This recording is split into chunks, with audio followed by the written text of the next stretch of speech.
Hello guys ഇന്നത്തെ evening snack പഴംപൊരിയായിരുന്നു. നമുക്ക് കുറച്ച് പഴം കിട്ടിയായിരുന്നു. അപ്പം അതിന് വലിയ മധുരമൊന്നും ഉണ്ടായിരുന്നില്ല. അപ്പം നമ്മൾ കുറച്ച് ഷുഗറൊക്കെ ആഡ് ചെയ്ത് നല്ലൊരു പഴംപൊരി ഉണ്ടാക്കിയെടുത്തു. പഴംപൊരിയുടെ ഷേപ്പ് കണ്ടിട്ട് എനിക്ക് തന്നെ തോന്നി വിഭരിച്ച പഴംപൊരി പോലെ തോന്നി.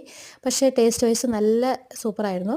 അപ്പോൾ നമ്മൾ ഒരെണ്ണം കുഞ്ഞിന് ടേസ്റ്റ് ചെയ്യാനായിട്ട് കൊടുത്തു. ആദ്യമായിട്ടാണ് അവന് പഴംപൊരി കൊടുക്കുന്നത്.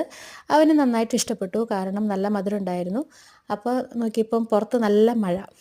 കുറച്ച് നേരം ഉണ്ടായിരുന്നുള്ളൂ. പക്ഷേ മഴ കഴിഞ്ഞ് കഴിഞ്ഞപ്പോൾ നമ്മുടെ ആകാശമൊക്കെ കാണാൻ നല്ല ഭംഗിയുണ്ടായിരുന്നു. അപ്പോഴാണ് ഒരു കട്ടൻ ചായയും പഴംപൊരിയും നല്ല നൊസ്റ്റും അല്ലേ. അപ്പം നമ്മൾ കട്ടൻ ചായയ്ക്ക് പകരം പാൽ ചായയാണ് കുടിച്ചത്. ഇവിടെ കെറ്റിൽ ചായയാണ് എപ്പോഴും കുടിക്കുന്നത്. അപ്പം ദേ കെറ്റിലിൽ വെള്ളം തിളച്ച വെള്ളം നമ്മൾ കപ്പിലേക്ക് ഒഴിച്ചു. ടീ ബാഗ് ഇട്ടിട്ടുണ്ട്. കുറച്ച് പാലും ഒഴിച്ചു. അങ്ങനെ നമ്മുടെ ടീ റെഡിയാണ്. അങ്ങനെ നമ്മൾ അന്നത്തെ ഈവനിങ് പഴംപൊരിയും പാൽ ചായയും മഴയും കൂടി ആസ്വദിച്ചു. അപ്പോൾ ഇന്ന് അത്രയേ ഉള്ളൂ. Thanks for watching.